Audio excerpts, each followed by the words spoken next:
बड़ौदा उपचुनाव को लेकर जहां सियासी सरगर्मियां तेज हैं, वहीं चुनाव आयोग भी लगातार अपनी तैयारी में लगा हुआ है। इसी को लेकर आज चंडीगढ़ में विभिन्न पार्टियों के प्रतिनिधियों के साथ मुख्य निर्वाचन अधिकारी अनुराग अग्रवाल ने बैठक की। बैठक में जजपा, भाजपा, कांग्रेस, इनेलो, बसपा, सीपीआई समेत कई पार्टियों के प्रतिनिधि मौजूद रहे।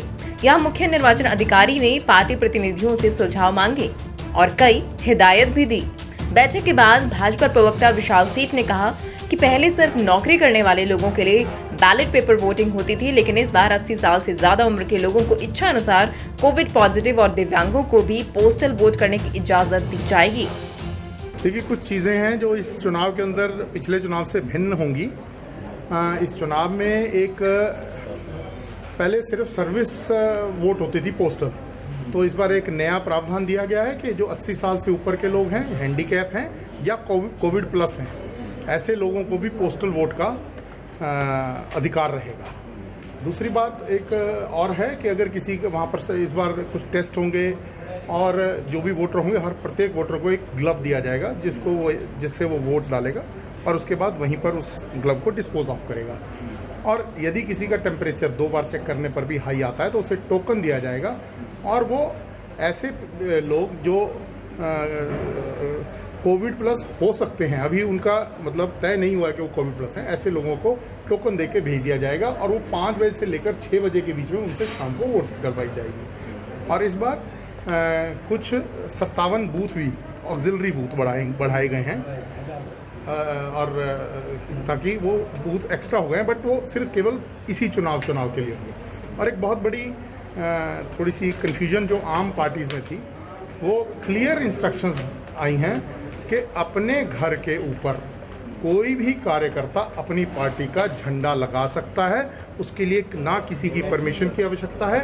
No, flag is not defacement. आप कोई बैनर लगाते हैं वो डिफेसमेंट है, झंडा डिफेसमेंट एक्ट के अंदर नहीं आता। झंडे की कोई प्रोविजन नहीं है डिफेसमेंट की। हाँ, वो खर्चे में जरूर जुड़ जाएगा कैंडिडेट के, किंतु झंडा लगाना डिफेसमेंट नहीं है। ये बिल्कुल लाउड एंड क्लियर है। नहीं, बाकी तो सौहार्द बना के रखना, ये वो तो सब बातें हर बार कहते हैं, वो जनरल बातें। अनुमति सिर्फ प्रत्याशी को ही होगी झंडा लगाने की, बाकी नहीं, मैं किसी पार्टी का कार्यकर्ता हूं और मैं अपने घर पर झंडा लगाना चाहता हूं तो मैं लगा सकता हूं, किंतु वो खर्चा प्रत्याशी के उसमें जुड़ जाएगा। इसके अलावा कुछ सोशल मीडिया को लेकर सर कुछ बात हुई हो? नहीं, सोशल मीडिया तो जैसे हम कंट्रोल नियंत्रण बहुत सारे पहुंचे हुए हैं। नहीं, उसके लिए जो भी इन्होंने कोई भी हम इसकी कोई भी बात, कोई सोशल मीडिया पे कोई आपत्तिजनक बात होती है, कुछ होती है, उसके लिए एक सी विजिल ऐप है, तो आप ऐप पे डाल दीजिए, उसका तुरंत निस्तारण होगा और 24/7 वो ऐप। कोई डिस्कशन नहीं हुआ अंदर इसको लेकर सोशल मीडिया नहीं, उन्होंने एक जनरल बात कही है कि किसी भी प्रकार की आपत्ति आपको दर्ज करवाना चाहते हो, किसी ने कई गलत जगह पे पोस्टर लगा रखे हैं, कई गलत जगह पे वो रैली कर रहे हैं या कोई पब्लिक प्लेस का अतिक्रमण करके वहाँ पर अपना कोई पार्टी काम कर रही, तो तुरंत उसकी फ़ोटो खींच करके आप सी विजिल पे डालिए। मतलब ये जनरल बात है कि किसी भी प्रकार की आपत्ति अगर आपको है तो आप सी विजिल पे डालिए, उसका तुरंत निस्तारण किया।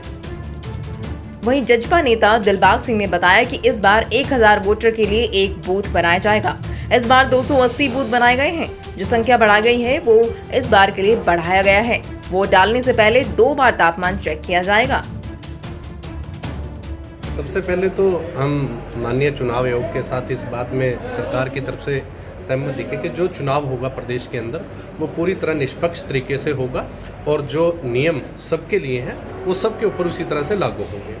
सबसे बड़ी बात जो आज सामने हुई कि जो कोविड पेशेंट है वो बैलेट पेपर का उपयोग उनको घर भेजा जाएगा और वो उस पर वोटिंग करेंगे। दूसरा, जो 80 साल से अबव है, यदि वो विलिंगनेस से, यदि उनकी इच्छा है तो वो बैलेट पेपर का प्रयोग कर सकते हैं। यदि वो पोलिंग बूथ तक आना चाहते हैं तो वो पोलिंग बूथ के ऊपर आकर अपना मतदान कर सकते हैं। इसको लेकर कुछ आपत्ति जताई गई कुछ पार्टियों की तरफ से? नहीं, उन्होंने यही बताया था कि जिस प्रकार से यदि 80 ईयर के बुजुर्ग हैं और उनको घर में कोई अधिकारी पास नहीं होगा तो वो शायद दबाव के अंदर अपनी वोटिंग कर जाए, तो उसके अंदर ये ऑप्शन है, यदि बुजुर्ग आना चाहता है पोलिंग बूथ तक तो बुजुर्ग आए। जिस तरह हमारे सर्विसमैन्स हैं, मिलिट्री के हैं साथी, वो भी पोस्टल बैलेट पेपर का प्रयोग करते हैं, तो उसी प्रकार से इनको भी प्रयोग करने की इजाज़त दी गई। इस बार किसी पार्टी की तरफ से ईवीएम की बजाय बैलेट पे की मांग उठाई गई है, क्योंकि पिछली बार हुआ था कि नहीं, एक बीच में बात जरूर आई थी बहुजन पार्टी समाज पार्टी की तरफ से कि जिस प्रकार बैलेट पेपर पर हम कैंसिलेशन का ऑप्शन है हमारे पास, जब हम बैलेट पेपर पर वोट डालते हैं और हम दूसरा ठप्पा लगा के हमारा मन नहीं माना कैंसिल कर सकते हैं, उनका था कि ईवीएम में इस तरह का कोई प्रयोग हो, तो उसके बारे में तो यही नहीं, नोटा तो पहले ही है ना, एक बार अगर आप नोटा कर चुके हो तो उसके बाद कैंसिलेशन नहीं है आपकी। तो उन्होंने यही बताया कि जो भी मतदाता मतदान करेगा वो अपने विवेक से और सोच के तब मतदान करें, जिसके लिए तो एक बड़ी प्रक्रिया है जो इस चीज़ के लिए। और जो वहाँ बूथ बढ़ाए गए हैं 223 थे, उसके बाद 57 बूथ प्लस किए गए, 280 हुए हैं। वो बूथ इसी चुनाव के लिए हैं। वो बूथ का ना तो कहीं बूथ पे फर्क पड़ेगा, जैसे कि मान लो सपोज करो कोई 15 नंबर बूथ है तो वो 15A हो जाएगा और 15B हो जाएगा वहाँ पे, तो बूथ संख्या पे कोई फर्क नहीं पड़ेगा। ये बहुत बढ़िया प्रयास है जो 1000 वोटर के लिए एक बूथ बनाया गया है, तो इसके तहत चुनाव को लेकर भी कोई हाँ का है, सोशल डिस्टेंसिंग का पूरी तरह से प्रयोग किया जाएगा, टेम्परेचर चेक किया जाएगा, जिसका 2 बार भी टेम्परेचर आ जाता है तो उन्हें लास्ट के 5 से 6 के बीच में जो वोटिंग होगी उस समय उनसे वोटिंग करवाई जाएगी। 1 घंटा वोटिंग का बढ़ाया, सुबह 7 बजे से शाम के 6 बजे तक।